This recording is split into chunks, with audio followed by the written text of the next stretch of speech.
Minasan! Welcome back for another round of Warhammer research. Continuing on checking out the tabletop games this week. We're going into Warhammer 40K and learn how the tabletop game works. You know, taking a little sidestep, just like I did with BattleTech. We're going to see how Mech Warrior works as a game, so that way I can understand the whole franchise a little better for everybody. Same as I did with BattleTech. I found BattleTech very fun and interesting, and it's got my eye. Will Warhammer do the same? We'll soon find out. So yeah, we're going to be checking out how to play Warhammer 40K 10th edition. I hope it's the recent edition. It's from Tabletop Tactics channel. Links are in the comment section down below. Be sure to check them out. So get your notes ready as I do my post-research thoughts. This is a call to action. Comment, like, subscribe, follow, hit the notification button, and let us begin the research. Welcome to Tabletop Tactics. My name is Lawrence, this is Joe, and together we'll be taking you through how to play Warhammer 40,000 10th edition.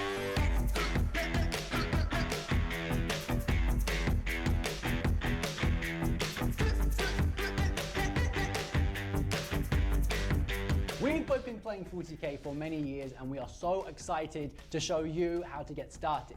If you're new to the game and considering giving it a go, or if you're an existing player and wanting to learn about the changes from previous editions, there is something here for everyone. Cool. Although the setting of 40k is dark and brutal and beset by war raging across the galaxy, the spirit of the game is quite the opposite. It's designed to be a shared experience, enjoyed between friends, over a kitchen table, or amongst potential friends at gaming events. There's no single player mode here, so friendly and cooperative play is heavily encouraged. And in doing so, sets players up for unforgettable experiences at the gaming table. Encourage success on both sides, commiserate when you obliterate your opponent's newly painted unit, but most importantly, lose yourself in the immersion of the game and the enjoyment of a shared experience with your friends. Before we get started, there are some things that you're going to need in order to wage war on the tabletop. A tape measure that shows inches, a set of 6-sided dice, a selection of miniatures for you and your opponent, and finally, a space to cool your battlefield. Oh. Ideally, you'll have some terrain to put on the battlefield, as the game plays much better with it and creates a more immersive experience. Look at that models. But if you're just starting out, you can use coffee cups or books to represent ruined buildings and battlefield debris. Oh, okay.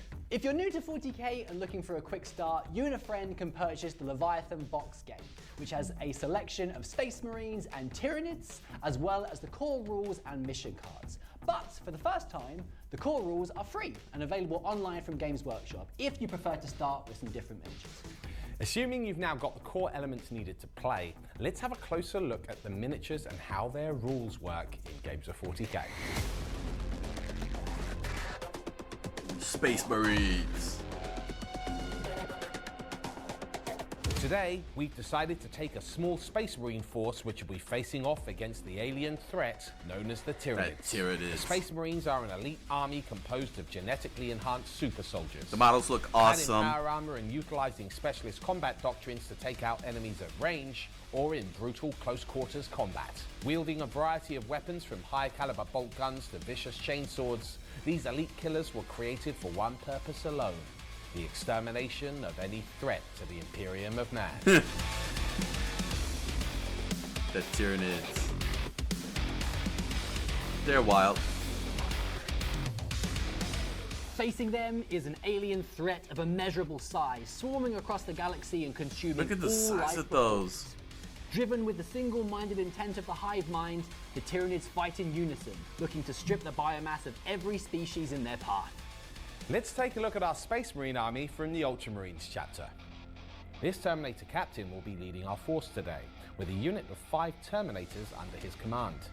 We also have a squad of close combat specialists called Blade Guard Veterans, a unit of Eradicators wielding devastating ranged weapons called Melter Rifles, and a hulking Ballistus Dreadnoughts to deal with enemy armor. We also have a fast unit of Inceptors capable of flying across the battlefield. Oh, so that's why they're on finally, those. A vehicle called an Impulsor that can transport one of our infantry units safely across the battlefield. So let's take a look at all the individual units that make up our Tyranids army.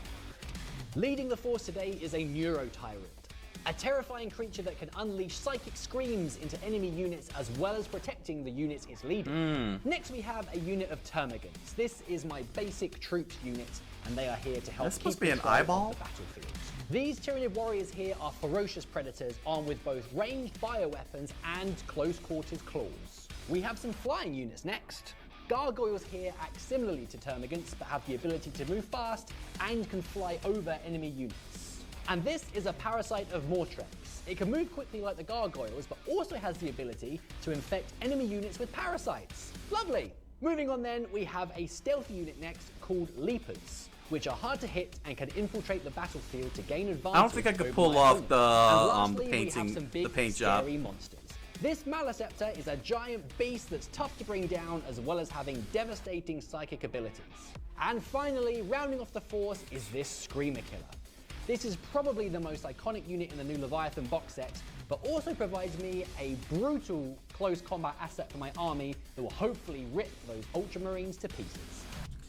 Now we've covered what's in our armies, let's go over what they can do in the game. Each of the First of all, that's pretty crazy that that the Tyranids have more giant monsters, and the Space Marines only have a few giant, only has a tank and a giant mech, while the Tyranids have like 5 gigantic tall monsters about this high, while having having a whole bunch of little troops. That's actually pretty messed up, man. That looks so lopsided. units in our army have a unit data card which gives us all the rules we need to use them in our game today. Let's start off with our Space Marine Captain. This is a data card and shows us all of the elements of what our unit can do. These will be available as physical cards or available online for free from Games Workshop. Across the top we have the unit's name and underneath a series of letters and numbers. M is for movement and shows us the speed in which a model moves across the battlefield and is measured in inches. In this case, our Terminator Captain can move 5 inches. T is toughness and determines how resilient he is to enemy attacks. SV is the saving characteristic, indicating the protection a model's armor gives them. W is the wounds characteristic, showing how much damage the model can sustain before it succumbs to its injuries. If a model's wounds characteristic is reduced to 0, it is destroyed. Okay. LD is leadership and is a value that shows the bravery, determination, or self-control of the model. The lower the value, the better the model's leadership is. OC is objective control and shows how effectively a model can wield control over an objective on the battlefield. The characteristics of ranged and melee weapons a model is equipped with are shown in the section underneath. The range shows how far a weapon can shoot, and weapons with a range of melee can only be used in close combat. A is for attacks and shows how many attacks are made each time the weapon is used. BS is ballistic skill and determines how accurately the bearer can shoot its ranged weapons. WS is weapon skill and reflects the bearer's skill when using the relevant close combat weapon. S is strength and how likely the weapon is to wound an enemy. AP is armor penetration, which shows the weapon's ability to shred through the foe's defenses. D is for damage and determines the amount of damage inflicted by a successful wound. Most units have special abilities shown here on the right of the data card which apply during the game. These can highlight anything from core rules shared by your entire army to bespoke rules related to specific units, psychic abilities, and invulnerable saves, which we'll cover later. On the back of the card, we have a few more things to cover. Some units will have war gear options which are shown here. You can use the options shown to change the war gear loadout of your model to suit how you want them to wage war. Unit composition will show the number and types of models in a unit and the default war gear they are armed with. It will also show what units a model can attach to if it is a leader. In this case, our captain can join a squad of up to 10 Terminators and lead them into battle. Now we've covered what's in our army. That's a lot on a card. What we can do in the game. The first thing we need to do is select a mission. First of all, that looks freaking This will awesome. tell us how to muster our armies, how to create the battlefield with objective markers and terrain, and deploy your army on the tabletop. It will also tell us any special rules that apply to the battle, as well as what players need to do to win the game. We're going to jump into the action quickly by selecting the only war mission found in the core rulebook, but players can also choose a mission from the Leviathan mission deck included in the Leviathan box, which gives players countless mission options to deliver a different game every time. Now we've selected our mission, we can now follow the steps shown to get ready to play. First, we'll select our battle size. This will determine how many points we can spend on forging our army, as well as how long the game is likely to last. Points are a measure of a unit's power on the battlefield, and the higher their points value, the more powerful that unit is. The points values for every army will be available online for free from Games Workshop. Next, players write down their selected army lists. This can be done digitally, using various apps, including the Warhammer 40,000 app, or simply written down on a piece of paper and shared with their opponent, including your selected army faction, detachment rules, your chosen units, and your warlord. When selecting your units, you must include at least one character, and each time you include a unit in your army, record any war gear options, upgrades or enhancements it has access to, as well as its points value. You can include as many units in your army as you like, as long as you don't exceed the points limit for your chosen battle size. One of your character models must be selected as your army's warlord and noted in your list. They will be the leader of your army. Okay, so you need all right, so you gotta have a leader to establish your unit, and as long as you don't exceed the battle value, you can have as many units as you want.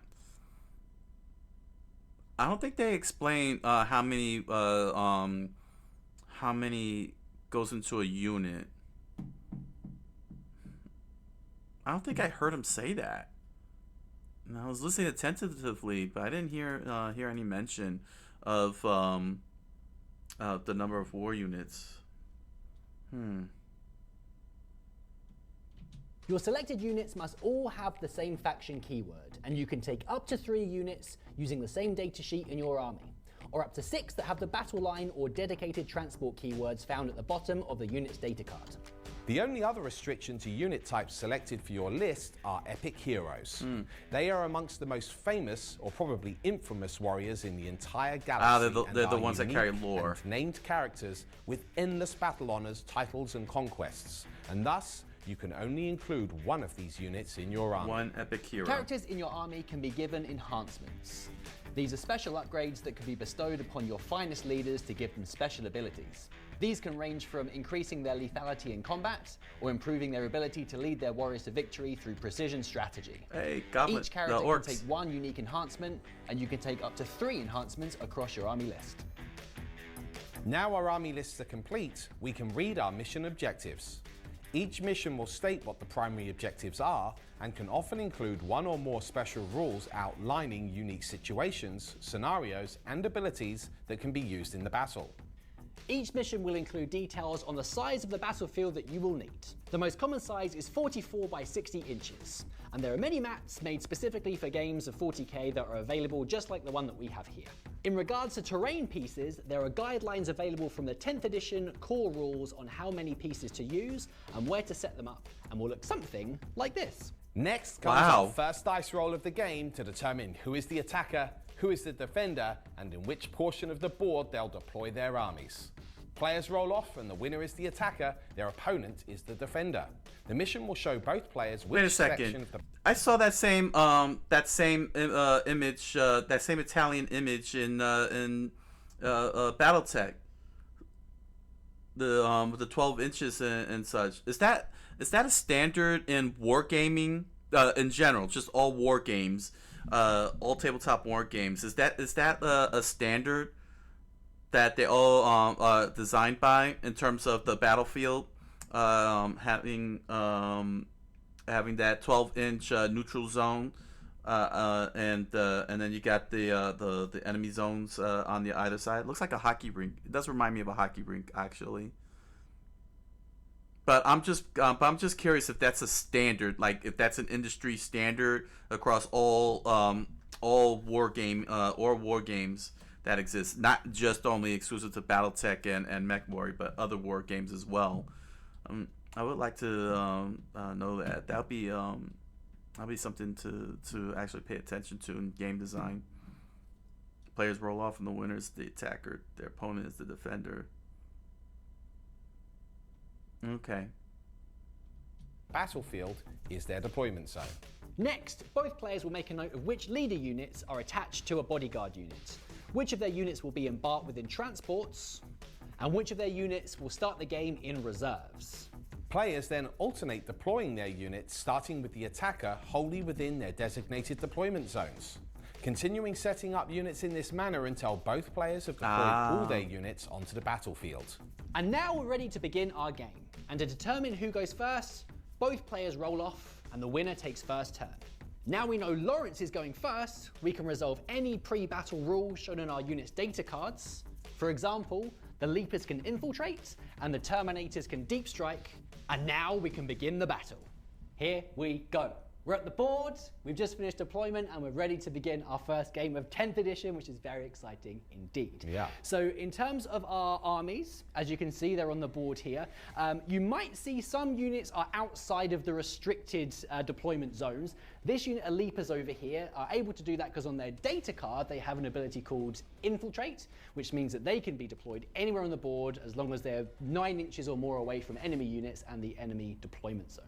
Right, whereas I've got a unit of Terminators and their leader, which has joined them, the Terminator Captain, in Deep Strike, because they have the Deep Strike ability, which means that they can appear on the battlefield 9 inches away from the opponent in turn 2 onwards. Very scary as well. Wow. Very scary. So mission-wise, we are playing the only war mission, as we've stated from the main rulebook, with 4 objectives strewn across the battlefield here, and each objective is worth 1 victory point starting from the second battle round. Each and objective scored at the end of the command phase at the beginning of the battle round 2. So you can only score a maximum of 3 points in this way every turn, and at the end of the game, the person whose army is destroyed automatically loses. Okay. But if you've both got some models remaining, then the person who has the most victory points scored throughout the game is the victor. Indeed. Okay, so let me make sure I have this correctly. All army units on the field destroyed is a win.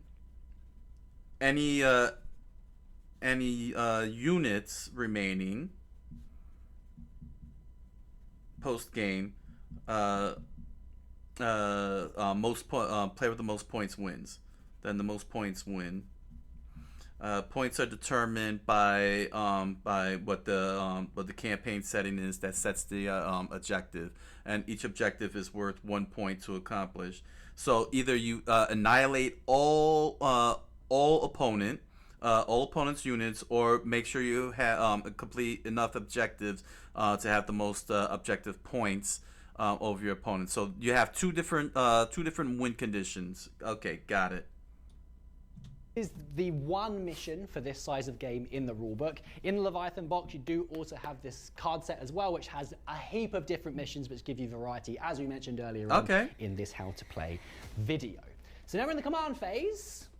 We get a command point each. I'm curious, do they come already painted in Leviathan? Having some kind of token to track that as you go through. These are available from us at tabletoptactics.tv/shop. Get yours now! But with your command points, you can spend those on various different stratagems. There's a couple of pages in the core rulebook, and there's also some available for every faction in their data card set. Perfect. So with no further ado, we have to roll to see who goes first. My goodness! Why don't you go ahead and go first? Strong start. The bold start. Oh, this is awesome. We're actually going to watch a full Not so bold, but gameplay. that's fine. Good luck, sir. The battle begins! Oh, that's awesome. Turn 1. So, as I am going first, and it is my command phase, and I've gained my command points, what I'm actually going to do is I've got the option to use a combat doctrine, which is my detachment rule. I'm actually going to save them for later, because I've only got 3 to choose from, and I want to use them at an appropriate time. But what I am going to do is use my army special rule, which is called Oath of Moment. And what that allows me to do is pick an enemy unit, and then I'll be able to re-roll hits and wounds against you.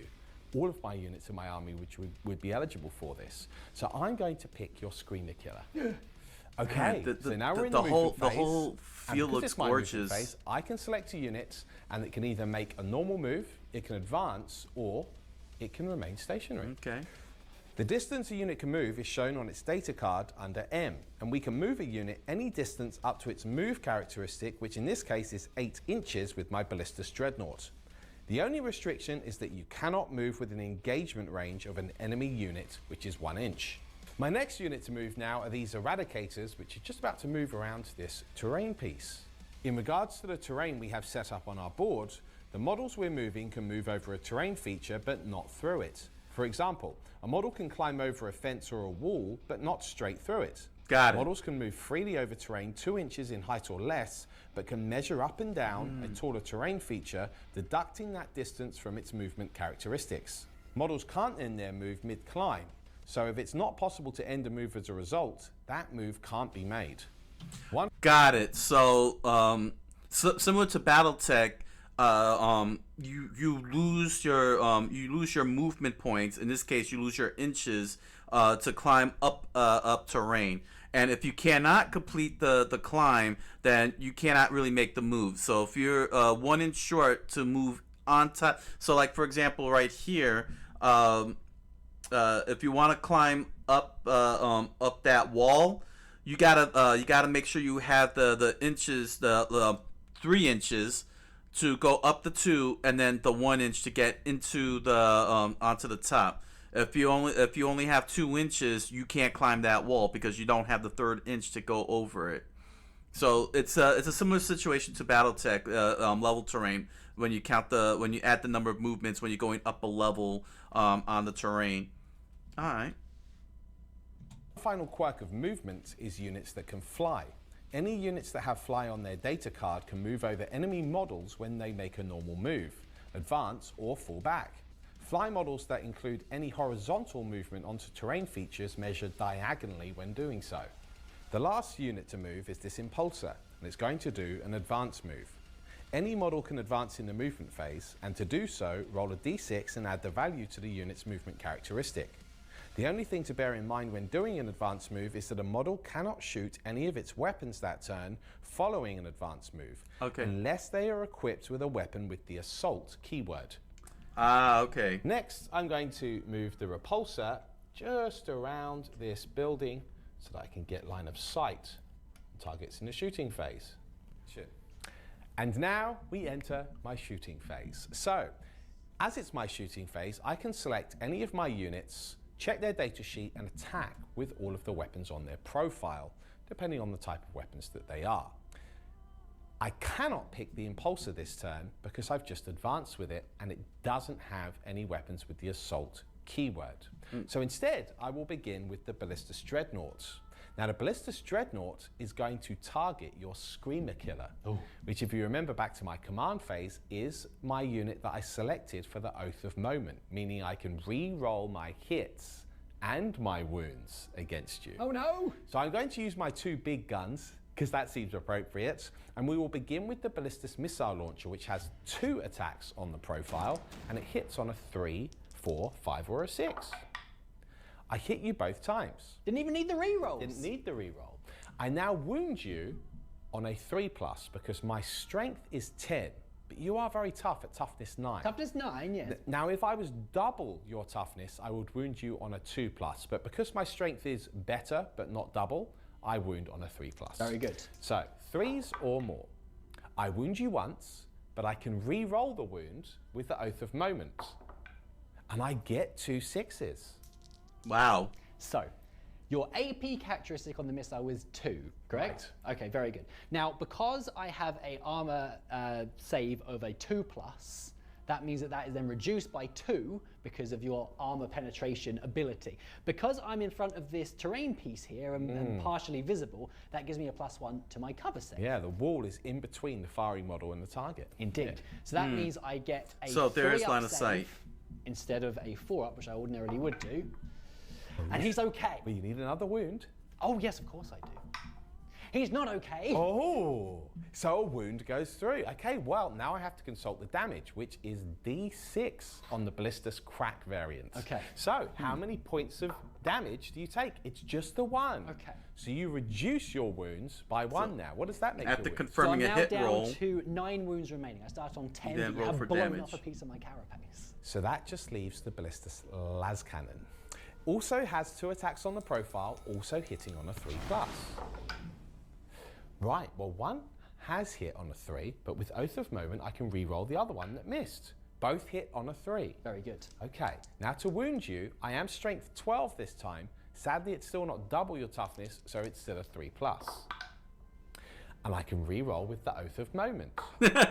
This is rotten. Now, I don't want to alarm you or you guys at home, but the AP on this one is -3.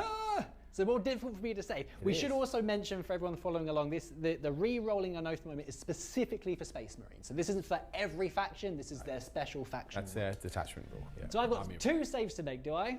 That's right. Very good. So now this will now be on a 4-up save. That's right. So 2 wounds. That's right. I'm a bit nervous. Oh, you failed both. Okay. Now this would be a good moment to show off one of our stratagems because I could potentially take a huge amount of damage here from those devastating las cannons. So I'm going to use the command reroll stratagem, which will allow me to reroll one of these dice. There's loads of stratagems you can use, but in this instance, it feels prudent Command to try reroll, and keep I them see it. alive for a bit longer. So I'm going to use my command point, which I've got in my command phase, to reroll the result of this saving throw. Oh, nice. Okay, that may have saved my bacon. Right. Well, my damage on the Ballistic Las Cannon is D6 +1. Okay. So now I will roll this D6. I rolled off the dice tray, but I did get a 4, and I add 1 to it, so 5. Okay. And that will reduce you from 9 wounds down to 4 wounds. He's struggling now.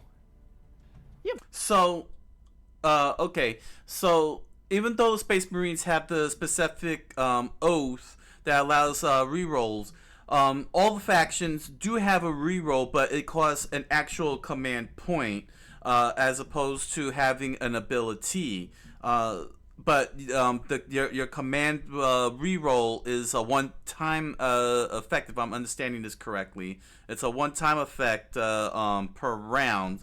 So once you use it up, you can't use it again. But if you're playing the Space Marines and you have the oath, you can just spam the living crap out of that within. Oh dang, Space Marines are that feels a little OP there. That you can be able to re-roll at each instance. I don't know how I feel about that, quite honestly. From a game design perspective, I guess it makes sense. I mean, it's thematic. It's the Space Marines. They're supposed to be relentless anyway. Makes sense. I guess it makes sense. Blew a big hole in my Screamer Killer. He's not dead though. No. He is gravely wounded, but he's alive and hopefully for long enough that he can do some damage in my turn. That's right. Which, yes. But what we should also say as well is that I wasn't able to target the Screamer Killer and try and finish him off because this large structure in the middle, which we're counting as a ruin today, has the obscuring keyword, which means that you cannot see through it because it's over 5 inches high. Exactly. So your Screamer Killer is hidden from the repulsor. For now. So now that we've covered an example of how a unit shoots another unit, and we've seen some terrain interaction too, it's now time to get an example of a fight in the fight phase, which I'm sure will happen.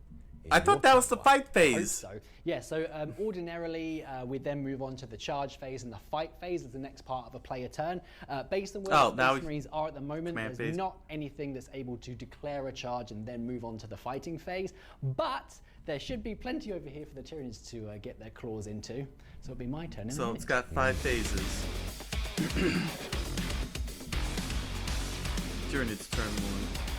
Right, so it comes to the Tyranids turn 1. We're in the command phase. We've both gained a command point as we did in the previous command phase for the Space Marines. And part of the command phase is the new Battle Shock mechanic. So in the Battle Shock step of the command phase, I must make Battle Shock tests for each of my units on the battlefield that is below half strength. If a unit has a starting strength of 1, like my Screamer Killer, then it's said to be below half strength, whilst its remaining number of wounds is less than half of its wounds characteristic. For any other unit, while the number of models in that unit is less than half of its starting strength, that unit is said to also be below half strength.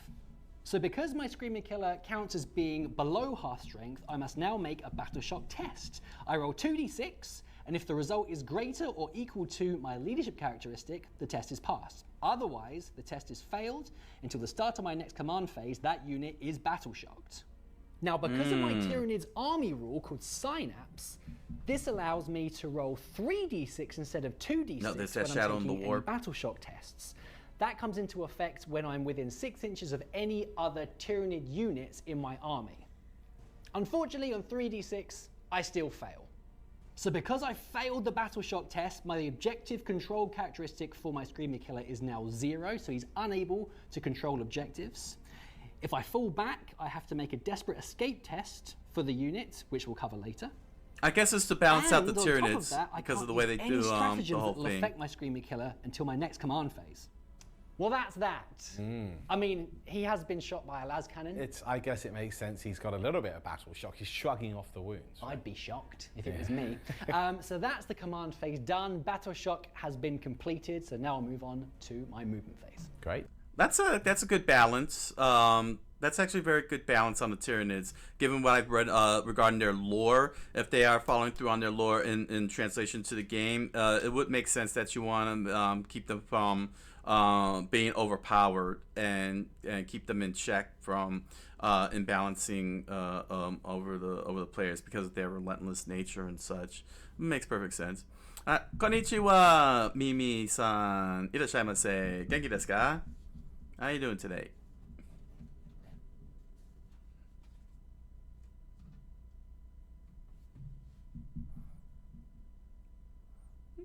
Genki desu. Yosh, yosh, yosh, yosh. 今は Warhammer のゲームを見ます。ゲームを勉強します。We're learning how Warhammer works today for research.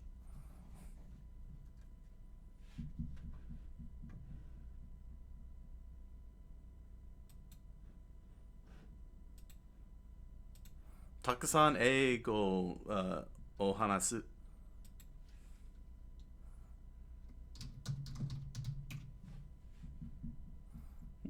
Kekkyu.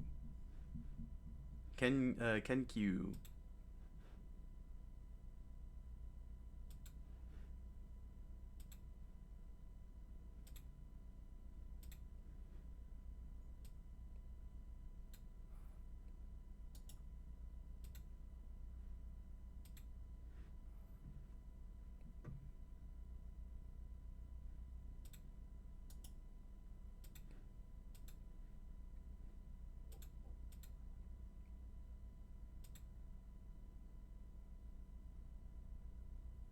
Yosh.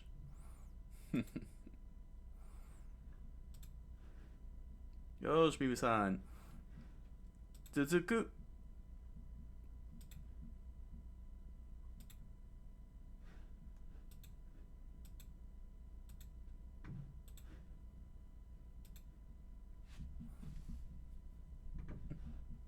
Oh.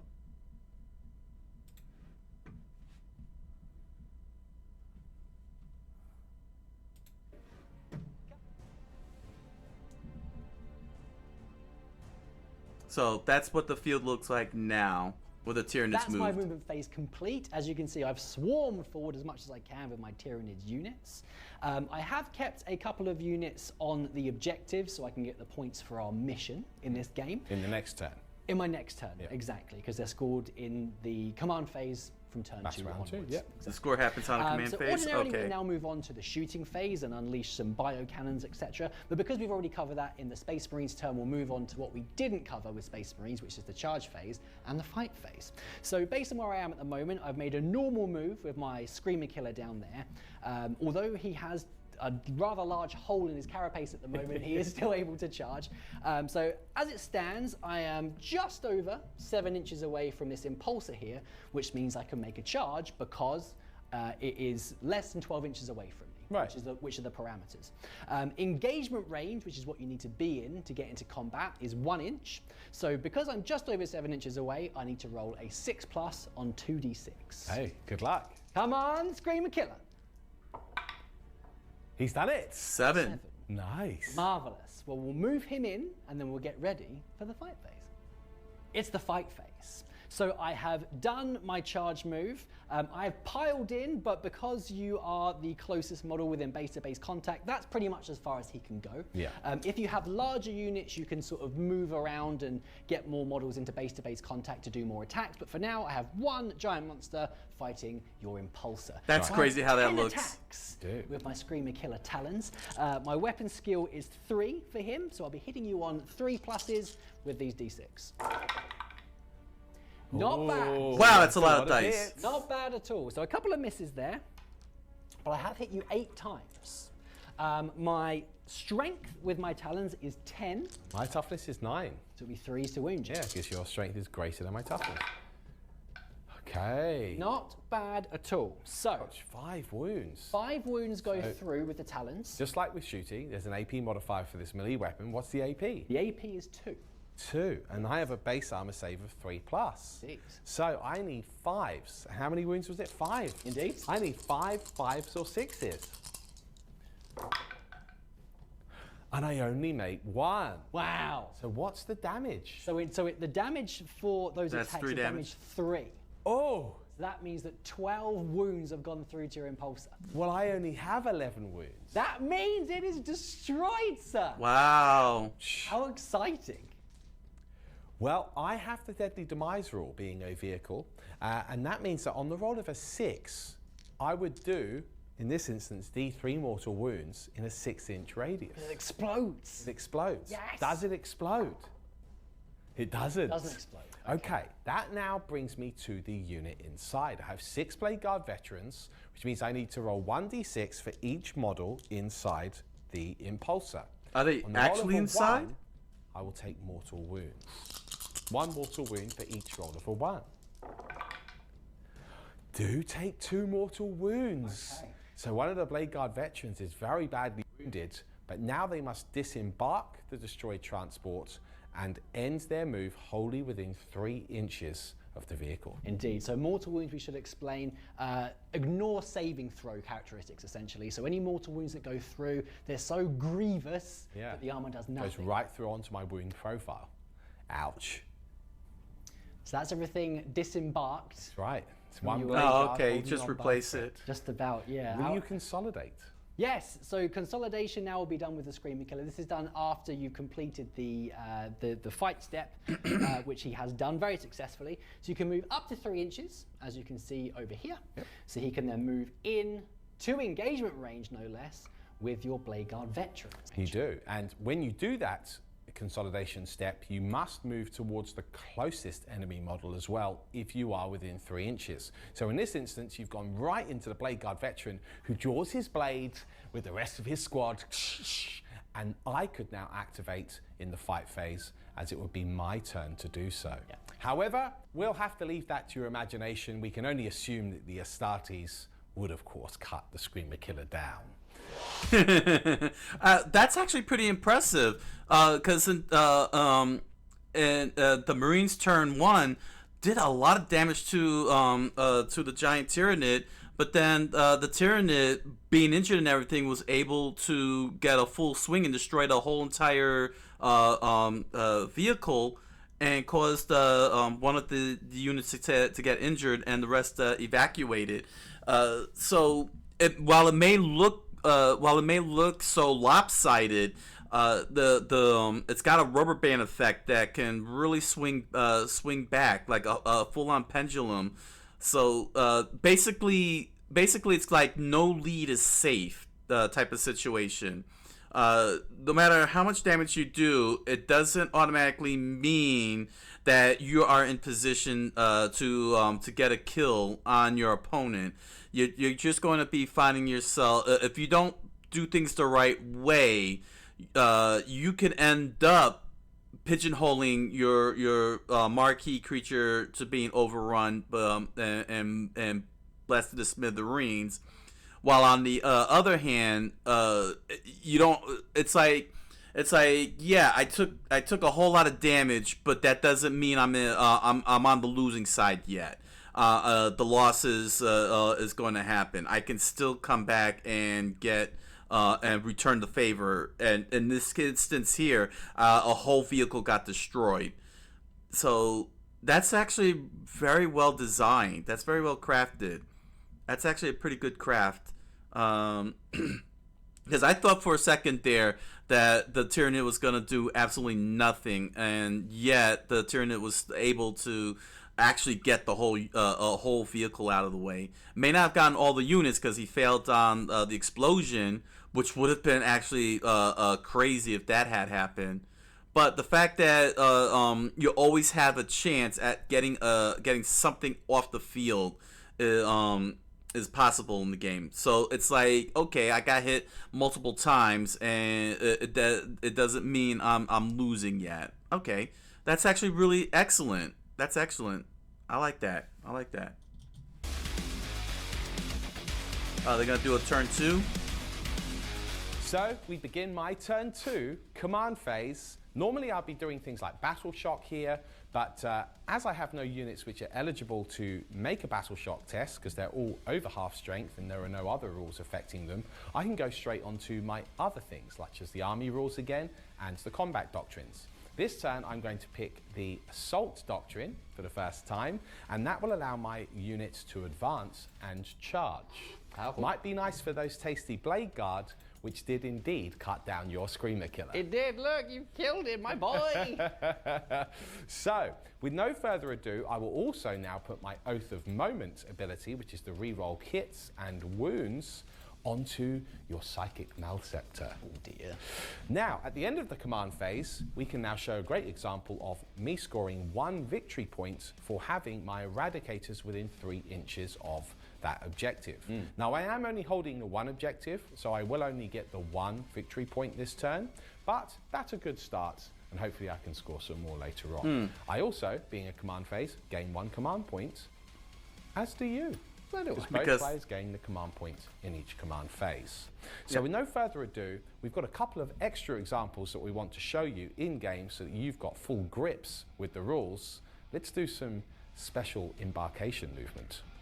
Embarkation? Now with an embarkation move, I can move the Eradicators to within 3 inches of the repulsor. If they're within 3 inches of the repulsor, they can then embark on this transport, allowing it to move off and carry them inside. Also, if the repulsor had the firing deck special rule, these Eradicators would be able to shoot out of it, depending on the number next to the firing deck value. Oh, that's actually firing interesting. Deck 3 would allow each Eradicator to fire 1 weapon each. Sadly, the repulsor doesn't have the firing deck rule, so we'll just have to act as a transport here.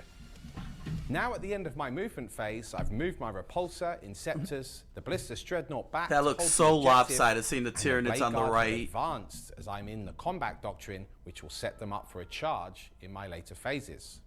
Now, however, at the end of the movement phase, my Terminators, led by the captain, use their Deep Strike rule to arrive just over 9 inches away from all enemy models. This will set me up for a charge, also in the charge phase, where I'm eyeing up the Termagants holding the objective. Skipping forward to the charge phase, let's see if I can make that 9-inch charge.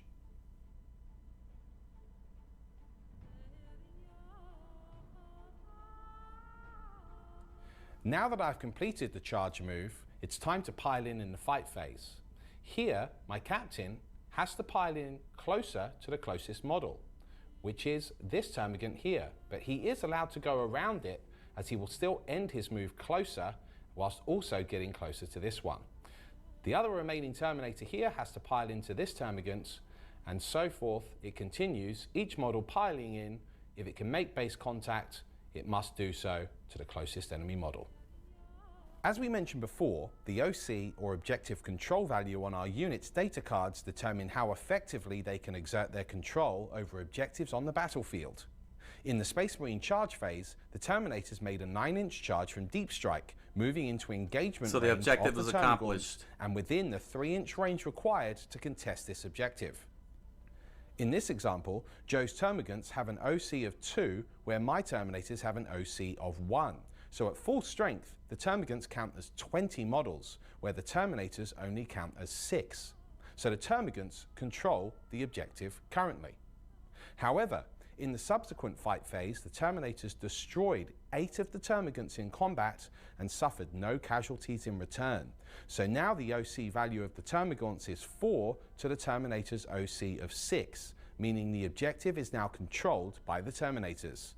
This means in the next turn, the Tyranids have been denied a point for holding an objective for the mission. They really are piled it. in. So with my turn 2 complete, the Valiant Terminators have cut the Termagants down. Nice move. Thank you. And now, with the last few examples of 10th edition in the bag, let's wrap up and cover the summary. And there you have it. We've covered every phase of Warhammer 40,000 10th edition. The command, the movement, the shooting, the charge, and we finished with the fight phase. That should be enough to get you started in your game of 10th edition. Now, the game is simplified compared to previous editions, but certainly not simple. No. The thing you need to bear in mind as you start playing your games of 10th edition is that the core rules are available for free online. That includes all of the things you need to know for any army, because also the index cards will also be available online. So anything you need, if you get stuck in your games, if you go to Games Workshop, you can get access to all of that stuff so you can pick up if you do get stuck at any point. That's right. And we hope that the examples that we provided in this How to Play have given you a good, real understanding of what the units can do and how the data sheets work and how they work in conjunction with the rules of the game. So for now, I've been Lawrence, he's been Joe. This has been a How to Play from Tabletop Tactics. We'll see you in another video very soon.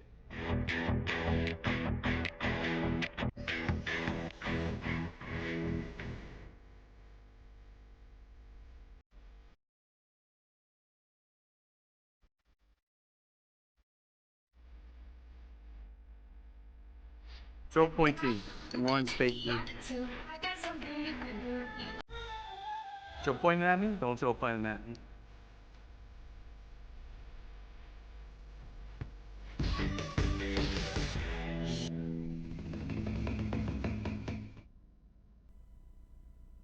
The game doesn't seem that hard at all. I mean, there's a in terms of base play. Oh, sorry. Hold on a second.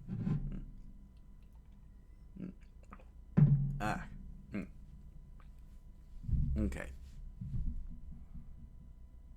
In terms of base play, it doesn't seem too difficult. It's only 5 phases, and it was very, very straightforward. It wasn't too difficult at all to follow. You do your command points in your command phase. Then you get to do any range attacks in the range phase. Then you get to move your units in the charge phase, and then you do melee. It's a very interesting order that that was done in, because normally when you move first and then do all the attacks afterwards, I'm assuming I'm trying to process why that order, range combat first, then movement, and then melee. I guess, and I'm assuming, because I don't think that, because they didn't elaborate very further. I'm assuming that the reason why the charge comes after the range is so that way you can do like a charging attack, like you rush your opponent and then do like a shoulder charge type of thing. I'm assuming that's why the order is the way it is, so that way your melee combat can include smashing into a person, like pushing them off or something, your opponent, and doing some kind of damage out of it, or like other maneuverings like jump and such. I'm assuming that's one of the reasons why the order is that way. It doesn't seem that very difficult, given that you have the objectives. That you got the objectives to help out and give you the alternative win if necessary.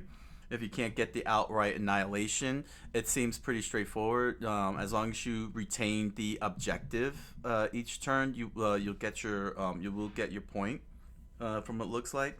But you only get that 1 point for that objective. So if you're looking for the other objectives, you got to get into position immediately or else just wipe out your opponents and get them off the board. Get all their units off the board. The tape measure. I like that the inches. I really like that the inches represent feet. I feel like that's what it represents. Some modicum of feet. You know what I'm saying? Like 2 inches is 20 feet. Maybe like every 1 inch is 10 feet, represents 10 feet. I'm assuming. Let me know in the comments if I'm getting that right. I mean, I shouldn't be mathing very hard, but I'm just saying from a game design perspective how that looks, visually. If we were to, like here, what is that? Like good 5 inches. So it's supposed to represent. Well, I gotta remember they do the metric system, so that's what feet. It's supposed to represent 50 meters. The creature is like 50 meters height. I probably got my math wrong on that one. Math is not my strong suit. I don't think I'll be able to survive these games with the way my math is, with how bad I am at math. I like that you could pile on your opponent. The transport is really cool. The damage that comes with it, where if a vehicle blows up, you gotta save your units. The skills really add a lot of flavor, especially based on the lore. Like the oath and the battle freeze.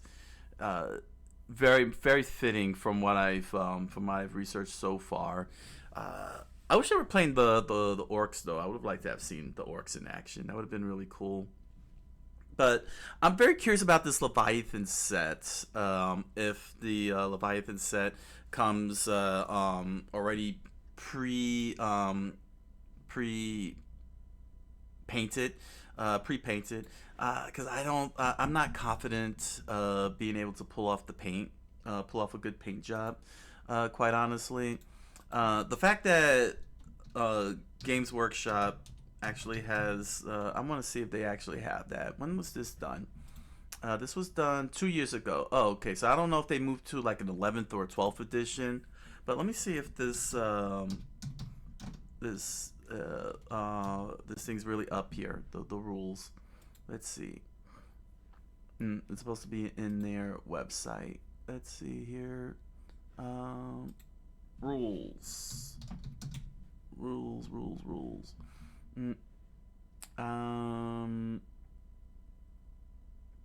Blood Bowl. I don't think I see that anywhere. The rules. Maybe they may have taken it down because it was 2 years ago. So it may not be available anymore. I would have liked to have taken a look into that a little bit more. See the rule online rule book. Let's see, and more. Let's see, other games, Build and Paint, magazine, White Dwarf, new and exclusive. New to Warhammer. Let's see. Does this offer? Here we go. Read what? Publishes stories. Oh, the Black Library publishes stories. The stories is not what I was looking for. I guess since it's been 2 years now. Let's see here. Absolutely, Warhammer stores and events, and will ease you into the experience. So, yeah, it looks like they don't have that Warhammer paint miniatures. Do I have to paint my miniatures? No, you don't. But keep in mind, painting your miniatures and making them yours is one of the most satisfying, rewarding parts of it. Okay, so they do offer pre-painted. There are a few things more impressive and immersive than a fully painted collection. Do the paints come with it? Let's see. Where do I start? Yeah, it looks like come built and painted. Oh, no. Most Warhammer hobbyists enjoy the experience of building and painting an army to customize it the way they like. Okay, that's fair. I mean, it's a hobby. It's still a hobby. Totally understandable. Our miniatures come unassembled, but each kit includes a handy guide to help you build the miniatures. None of our miniatures come painted, however. Some Come cast and colored plastic to make it easier to start playing right away. Okay, well, that's fair enough. I mean, it is a hobby. No, you have to buy the paints in various formats, individual pots as you go. Gotcha. And I gotta pay the paint. It's definitely they definitely leaned into the hobby aspect, and I gotta say that's pretty cool. That's pretty cool. You know, look at that. So you gotta get like those types of paints. Paint. Visit your local Warhammer store. That's something. All right. But yeah, looks like I didn't find the thing. I'm a little disappointed in it. I would have liked to have taken a look, but yeah, totally fair. I mean, it's a heavy hobby. You know, it's a dedicated hobby, and it's experience. So that's fair enough that they don't come pre-painted. I would have liked it if anything, you know, it was a pre-painted beginners. You know, what I'm saying, like a starter kit. You know, an amateur starter kit. But what can we do? You know what I'm saying? It's a hobby. You know what I'm saying? And it's a pretty good one. It's a pretty good one. So in terms of the game itself, it looks like it's one of those simple to play, complex to master type of games. There's a lot of compared to BattleTech, quite honestly, there's not a lot of things involved. And not a lot of calculations. Like, there's calculations, but it's not heavy induced calculations. You know, you just gotta learn the key stats here. Movement, toughness, saves, wounds, leadership, objective controls, attacks, battle skills, weapon skills, strength, armor, damage, and it's all on 6-sided dice.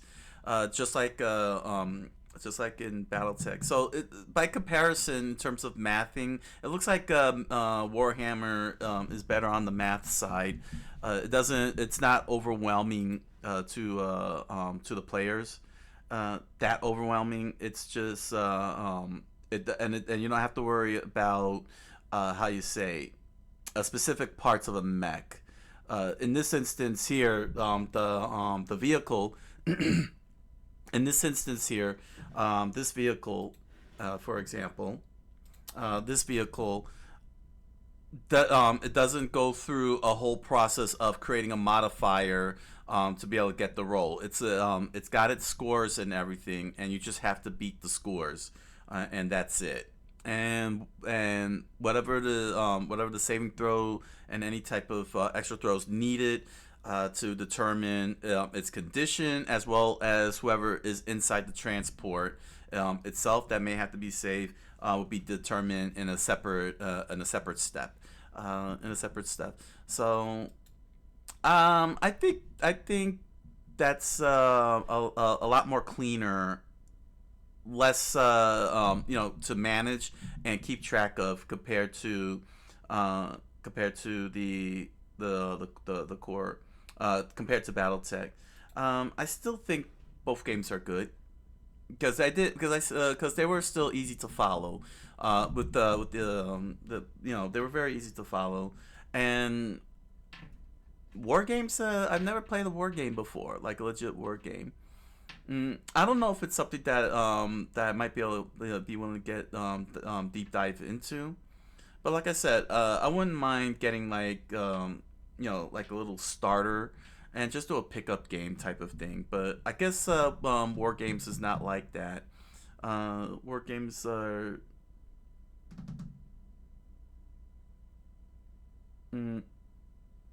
oh, sorry, I just noticed this here. Command phase, moving phase, shooting phase, charge phase, fight phase. Let me correct myself there. You got the command phase, where you set up all your stuff and get your command points. Movement phase, you move all your movements around. Shooting phase, you attack. Charge phase, your units charge forward to battle at close quarters. So if you want to do a fight phase, I'm assuming in order to do the fight phase, you gotta move them right into melee range, and then you get to pile in and start punching people. Okay, I get it now. It's a flavor. It's a flavor effect, but it's a flavor phase, but it's a very very good designed flavor phase. It makes sense.